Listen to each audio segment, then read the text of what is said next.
Hi, my name is Eva and I'm going to give you a brief demo today on how to make a coiled wire rosette ring. The tools that we'll be using today are a chain nose plier, a wire cutter, a rubber mallet, a 20 gauge steel mandrel which is sized about 18 inches long, a ring mandrel. I find it easiest to use one that has a vise attached to it so that I can use both my hands while I'm creating, but it can also be done with just your standard ring.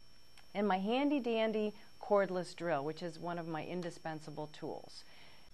So the way we get started is we're going to work with the wire right off of the spool, and I'm going to just bend it around my mandrel and then cut the end piece off and then push the coil together. And can you zoom in on this? I'm going to demonstrate how to put it in the chuck. What you want to do is pull it all the way to the end and put the mandrel and the first part of the coiled wire inside of the chuck and then tighten it down. Okay.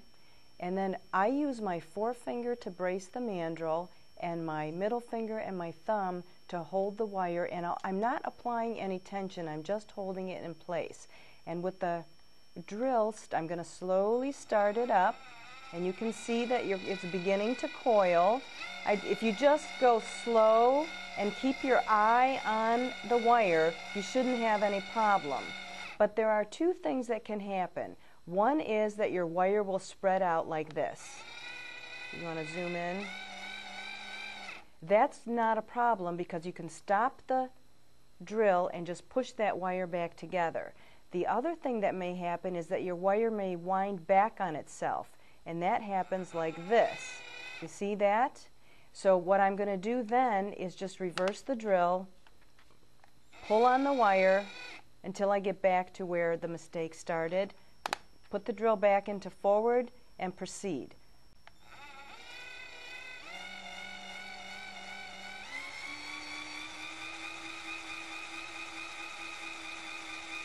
There's a little wobble in there, but I'm using my finger to steady it, and we're just going to go all the way to the end of the mandrel.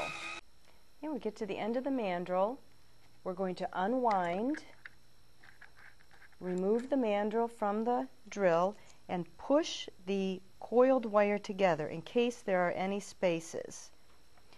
Okay, so we pull it off the mandrel, trim the excess wire at both ends,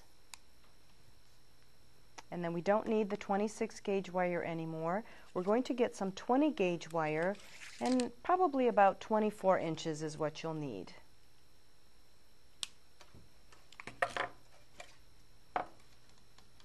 And then what you're going to do is thread the coiled wire onto the 20 gauge wire and center it. So we've got just about as much wire, bare exposed wire, core wire on each side.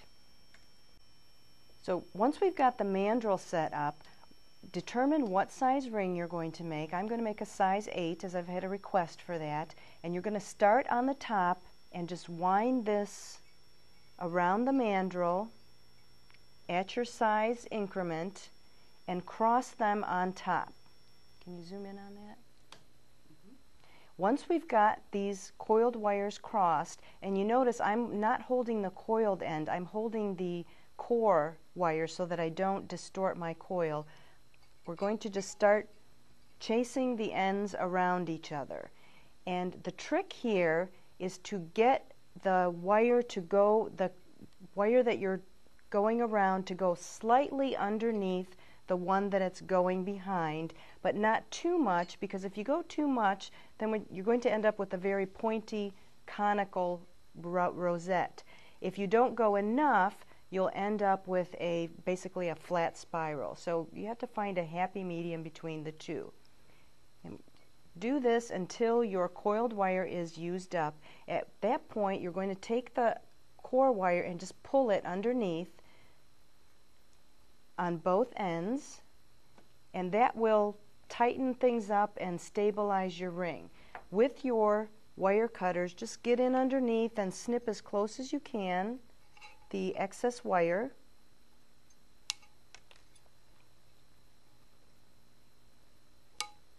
And the last thing you want to do to strengthen your ring shank is give it a couple whacks with the rubber mallet. And this just strengthens the shank so it's hard and not compressible. And there you have a size 8 copper coiled wire rosette ring created by Eva Sherman, and I want to thank you for watching.